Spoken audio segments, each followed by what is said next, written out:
عبداللہ بن بریدہ نے عبداللہ بن مغفل مزنی سے روایت کیا ہے کہ رسول اللہ صلی اللہ علیہ وسلم نے 3 مرتبہ فرمایا کہ ہر 2 اذان و اقامت کے درمیان ایک نماز کا فصل دوسری نماز سے ہونا چاہیے۔ تیسری مرتبہ فرمایا کہ جو شخص ایسا کرنا چاہے۔ صحیح بخاری حدیث نمبر 624۔ عمرو بن عامر انصاری حضرت انس بن مالک رضی اللہ تعالیٰ عنہ سے بیان کرتے تھے کہ عہد رسالت میں جب مؤذن اذان دیتا تو نبی کریم صلی اللہ علیہ وسلم کے صحابہ ستونوں کی طرف لپکتے۔ جب نبی کریم صلی اللہ علیہ وسلم اپنے حجرے سے باہر تشریف لاتے تو لوگ اسی طرح نماز پڑھتے ہوئے ملتے۔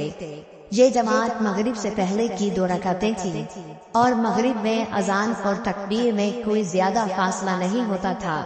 اور عثمان بن جبلہ اور ابو داؤد طیالسی نے شعبہ سے اس حدیث میں یوں نقل کیا ہے کہ اذان اور تکبیر میں بہت تھوڑا سا فاصلہ ہوتا تھا۔ صحیح بخاری حدیث نمبر 625۔ عروہ بن زبیر نے خبر دی کہ ام المومنین حضرت عائشہ رضی اللہ تعالی عنہا نے فرمایا کہ جب مؤذن صبح کی دوسری اذان دے کر چپ ہوتا تو رسول اللہ صلی اللہ علیہ وسلم کھڑے ہوتے اور فرض سے پہلے 2 رکعت سنت فجر ہلکی پھلکی ادا کرتے۔ صبح صادق روشن ہو جانے کے بعد پھر داہنی کروٹ پر لیٹ رہتے یہاں تک کہ مؤذن تکبیر کہنے کی اطلاع دینے کے لیے آپ کے پاس آتا۔ صحیح بخاری حدیث نمبر 626۔ عبداللہ بن بریدہ نے عبداللہ بن مغفل رضی اللہ تعالی عنہ سے روایت کیا ہے کہ نبی کریم صلی اللہ علیہ وسلم نے فرمایا کہ ہر 2 اذان و تکبیر کے بیچ میں نماز ہے، ہر 2 اذانوں کے درمیان نماز ہے۔ پھر تیسری مرتبہ آپ نے فرمایا کہ اگر کوئی پڑھنا چاہے۔ صحیح بخاری حدیث نمبر 627۔ معلی بن سعد اسد بصری نے بیان کیا، کہا ہم سے وہیب بن خالد نے ابو ایوب سے بیان کیا، انہوں نے ابو قلابہ سے مالک بن حویرث صحابی سے کہا کہ میں نبی صلی اللہ علیہ وسلم کی خدمت میں اپنی قوم بنی لیس کے چند آدمیوں کے ساتھ حاضر ہوا اور میں نے آپ کی خدمت شریف میں 20 راتوں تک قیام کیا۔ آپ بڑے رحم دل اور ملنسار تھے۔ جب آپ نے ہمارے اپنے گھر پہنچنے کا شوق محسوس کر لیا تو فرمایا کہ اب تم جا سکتے ہو، وہاں جا کر اپنی قوم کو دین سکھاؤ اور سفر میں نماز پڑھتے رہنا۔ جب نماز کا وقت آ جائے تو تم میں سے ایک شخص اذان دے اور جو تم میں سب سے بڑا ہو وہ امامت کرائے۔ صحیح بخاری حدیث نمبر 628۔ حضرت ابو ذر غفاری رضی اللہ تعالیٰ عنہ سے روایت ہے، انہوں نے کہا کہ ہم نبی کریم صلی اللہ علیہ وسلم کے ساتھ ایک سفر میں تھے۔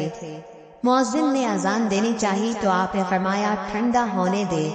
پھر مؤذن نے اذان دینی چاہی تو آپ نے فرمایا کہ ٹھنڈا ہونے دے۔ پھر مؤذن نے اذان دینی چاہی تو آپ نے پھر یہی فرمایا کہ ٹھنڈا ہونے دے، یہاں تک کہ سایہ تیروں کے برابر ہو گیا۔ نبی کریم صلی اللہ علیہ وسلم نے فرمایا کہ گرمی کی شدت دوزخ کی بھاپ سے پیدا ہوتی ہے۔ صحیح بخاری حدیث نمبر 629۔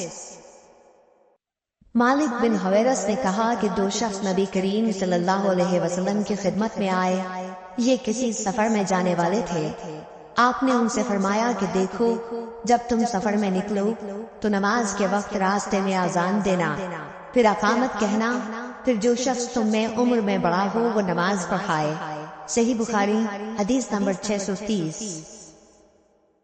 مالک بن حویرث نے بیان کیا کہ ہم نبی کریم صلی اللہ علیہ وسلم کی خدمت اقدس میں حاضر ہوئے، ہم سب ہم عمر اور نوجوان ہی تھے۔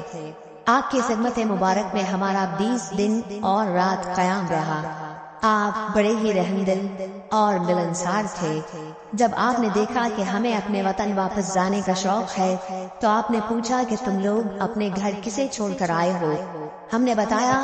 پھر آپ نے فرمایا کہ اچھا اب تم اپنے گھر جاؤ اور ان گھر والوں کے ساتھ رہو اور انہیں بھی دین سکھاؤ اور دین کی باتوں پر عمل کرنے کا حکم کرو۔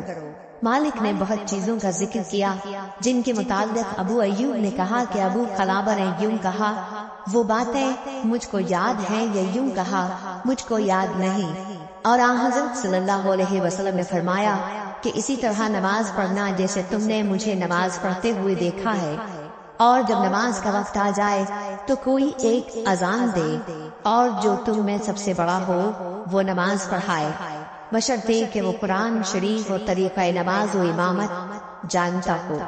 صحیح بخاری حدیث نمبر 631۔